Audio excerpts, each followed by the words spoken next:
오늘 비분리 문제 가져왔습니다. 비분리 문제 같이 풀어보면서 논리적으로 우리 친구들이 오늘 조금 이해를 잘 했으면 좋겠어요. 이게 어렵지는 않은데 논리성을 가지고 얘기하다 보면 왜 그러지 왜 그러지 이렇게 이제 반문하게 되거든요. 그걸 좀 최대한 줄이도록 할게요. 자, 시작하도록 하겠습니다. 자, 먼저 문제 좀 읽어보시면은요. 유전형질 A가 있는데 세 쌍의 대립 유전자 A, B, D에 의해서 결정이 된대요. 이 세 쌍의 유전자가 서로 다른 두 개의 상염색체에 있대요. 지금 이 말이 뭐냐면요. 서로 다른 상염색체라고 했으니까 예를 들어서 1번 염색체하고 2번 염색체가 이렇게 있으면 여기에 세 쌍의 유전자가 있다는 얘기잖아요. 그러면 적어도 두 개는 연관이 돼 있고 하나가 독립적이어야지만 이 세 쌍의 유전자가 서로 다른 두 개의 그 상염색체에 존재한다라고 이야기할 수 있어요. 요거 해석할 수 있겠죠?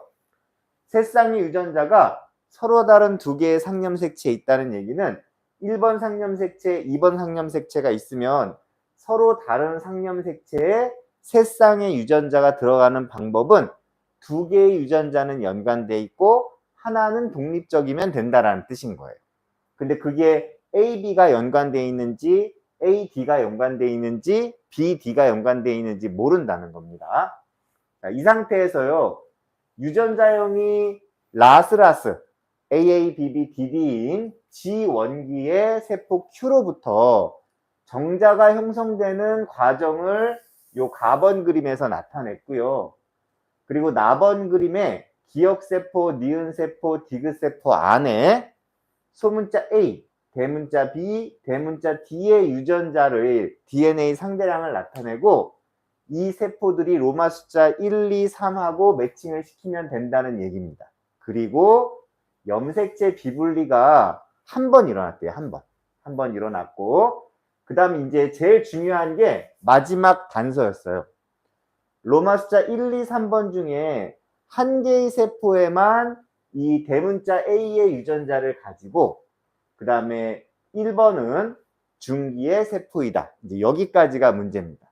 그래서 이 문제에서의 키포인트가 되는 힌트는 서로 다른 세 개의 유전자가 있는데 그 유전자가 두 개의 상염색체에 있으려면 두 개의 유전자는 연관되고 하나는 독립적이어야 된다는 거고 기억, 니은, 디귿세포를 로마 숫자 1, 2, 3하고 매칭을 시키는 건데 이거를 매칭을 시킬 때 이 셋 중에서 대문자 A의 유전자는 한 개의 세포만 갖는다. 요게 이제 키포인트입니다. 자, 그럼 이제 이거 가지고 우리 그림을 보면서 하나씩 매칭을 해보도록 할게요.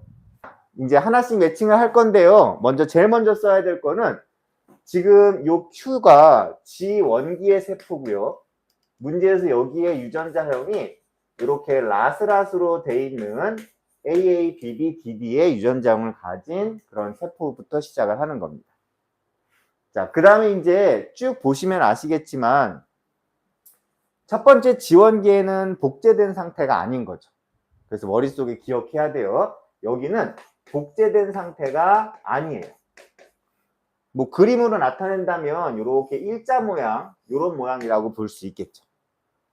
그 다음에 이제 두 번째 상태는 여기는 복제가 된 상태예요. 이 복제가 된 상태에서 이 모든 유전자들이 다 들어있는 상태입니다.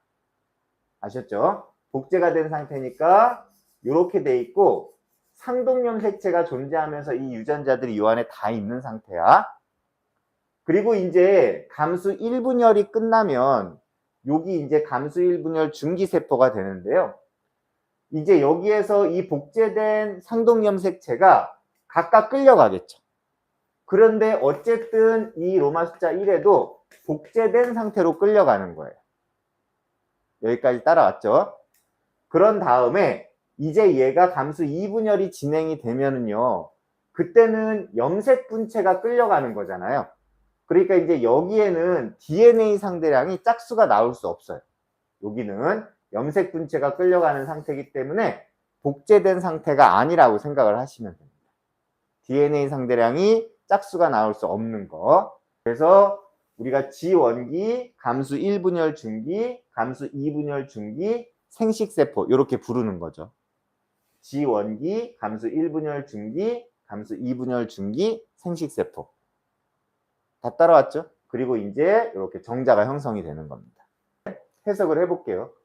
기역, 니은, 디귿이 로마 숫자 1, 2, 3에 매칭을 시키면 돼요. 그런데 먼저 기역이 로마 숫자 1번이라고 할게요. 그럼 기역에는요, 지금 소문자 A의 유전자가 있고요.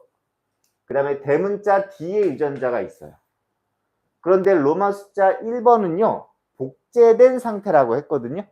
그러니까 이렇게 DNA 상대량이 1값이 나올 수 없어요. 그러니까 기역은 로마 숫자 1에서 배제되면 됩니다. 자, 그러면 니은이 로마 숫자 1인지 한번 찾아볼까요? 니은이 로마 숫자 1이라고 하면은요, 니은에는 소문자 A, 대문자 B, 대문자 D가 없어요. 없다고 표시되어 있는 거잖아요. 그런데 얘네가 없는 게 로마 숫자 1번인데 로마 숫자 1번에 얘네 복제된 상태가 없으면 그 다음에 비분리가 일어나든 정상 분리가 되든 요 2번에는 이런 것들이 존재할 수가 없어요. 이런 유전자가. 원래 1번에 없었기 때문에 그 밑에 2번에도 존재할 수 없어요. 그러니까 니은이 1번이라면 기역도 2번이 될 수 없고요. 디귿도 2번이 될 수 없어요. 그러면 말이 안 되는 거잖아요. 이해돼요? 얘가 1번이라고 한다면 둘 중에 하나는 2번이어야 되는데 니은을 1번이라고 했을 때 A, B, D 이런 유전자가 원래부터 없었기 때문에 비분리가 됐든 뭐가 됐든 관계없이 로마 숫자 2번에는 이 중에 하나는 있어야 되는데 이해돼요? 이 로마 숫자 1번을 니은이라고 해서 아예 없다고 하면 로마 숫자 2번에도 그런 건 없어야 돼. 그런데 기역이나 디귿이 그런 걸 하나씩은 가지고 있기 때문에 니은도 1번이 될 수 없습니다. 그러면 디귿이 1번일 수밖에 없는 거예요. 셋 중에 하나는 1, 2, 3인데 얘도 안 되고 얘도 안 되는 근거를 제시했으니까 디귿은 그냥 무조건 1번이 되는 거예요. 그럼 이제 디귿이 1번일 수밖에 없었던 이유였고요. 다행스럽게 대문자 B에 해당하는 게 DNA 상대량이 2고 디귿이 1번이라고 하면 복제된 상태니까 아마 여기에 이런 식으로 BB의 형태로 존재해서 2라고 했을 것이다 라고 추측할 수 있어요. 그럼 어쨌든 간에 요 1번 세포는 복제된 상태인데 여기에 이렇게 BB가 있다라고 생각을 하시면 돼요. 됐죠? 그 다음에 이제 2번하고 3번을 여기서 찾아야 되는데요. 자, 보세요. 지금 여기 2번하고 3번을 찾을 때 2번하고 3번은 일단은 이 DNA 상대량이 1이 돼야 되는 건 맞아요. 왜냐하면 염색 분체가 와야 되니까. 그 다음에는 니은 같은 경우는 아예 이런 유전자가 없었잖아요. 그러니까 2번 같은 경우에서 누가 끌려왔는지는 모르겠으나 어쨌든 B가 없다는 얘기는 B가 원래는 하나씩 가야 되는데 없다는 얘기는 B가 오른쪽으로 다 비분리 됐다고 해석할 수 있죠. 한 번 더 할게요. 디귿은 1번이고요. 만약에 니은을 2번이라고 한다면요. 니은에 1번에 있어야 될 B가 없잖아요. 그러면 B가 없다는 얘기는 원래 여기서 염색 분체 하나씩 끌려가야 되는데 없다는 얘기는 모두 다 B가 비분리돼서 이쪽으로 끌려왔다는 뜻이 돼요. 그런데 만약에 이 기역을 로마 숫자 2번이라고 한다면요. 좀 말이 안 되는 게 원래 디귿은요. 복제된 애가 끌려갔는데 B밖에 안 끌려갔잖아요. 그런데 기역에 해당하는 소문자 A하고 D가 2에 있다면 이 2번에 있는 유전자는 이 위에도 있었어야 돼요. 그래야 이렇게 뭐 비분리가 되든 정상이 되든 되니까. 그런데 이 유전자가 만약에 위에 있었다면 여기 1번에 있었어야겠죠. 그 1번에 있었다면 표시가 됐었어야겠죠.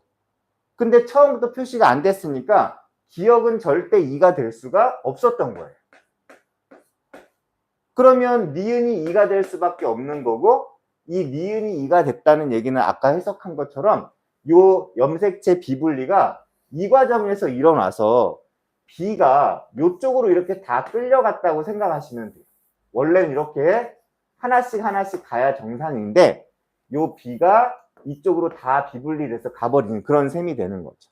자연스럽게 기억은 3번의 세포가 되는 겁니다. 요거 찾는 거 좀 힘들어요. 예. 기억, 니은, 디귿의 세포를 로마숫자 1, 2, 3번에 매칭시켜서 찾는 게 조금 힘들어요. 자, 그러면 이제 얘가 3번의 세포거든요. 기억이 3번의 세포니까 여기에는 소문자 A하고 대문자 D가 있다는 얘기예요. 그러면 소문자 A하고 대문자 D가 뭐 연관돼 있을 수도 있고 독립적일 수도 있지만 어쨌든 있는 거잖아요. 그러면 얘가 여기 있다는 얘기는 그 위에 복제된 거에도 소문자 A하고 D가 있었다는 얘기인 거고요. 그럼 결국은 이 AA, BB로 돼 있을 때 소문자 A하고 대문자 D는 오른쪽으로 끌려온 거예요. 비불린 한 번 일어났는데 여기서 일어나는 게 지금 확실하니까 소문자 A하고 대문자 D가 오른쪽으로 끌려갔으면 왼쪽에는 대문자 A와 소문자 D가 끌려가야 되는 거예요. 이렇게.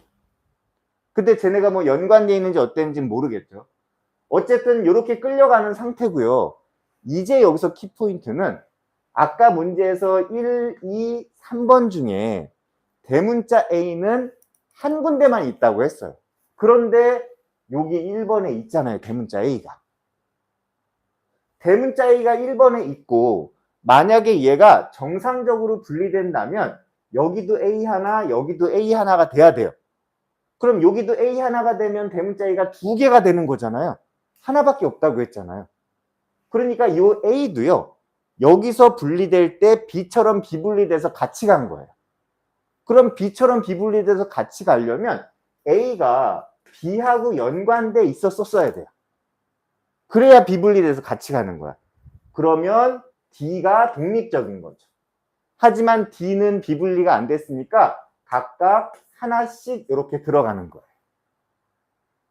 그러면 당연히 이쪽으로 대문자 A, 대문자 B가 갔다면 이쪽으로는 소문자 A, 소문자 B가 왔을 거고 그 다음에 이제 대문자 D가 이렇게 온 상황이 되는 거죠. 이제 보기를 보시면요. 기억. Q에서 대문자 A와 소문자 B는 연관되어 있다? 대문자 A와 대문자 B가 연관되어 있어야겠죠? 그러면 기억은 틀린 말이 됩니다. 니은. 염색체 비분리는 감수 2분열에서 일어났다. 염색체 비분리는 감수 2분열에서 일어나는 게 맞죠? 그래서 니은은 맞는 문장입니다. 디귿. 세포 한 개당 소문자 A, B, D의 DNA 상대량을 더한 값은 2번하고 3번에서가 서로 같다. 2번에서 소문자를 더하면 하나밖에 안 나오죠. 3번에서 소문자를 더하면 2개 나오죠. 같지 않고 다릅니다. 자, 이렇게 해서 디귿은 틀린 말이 됩니다.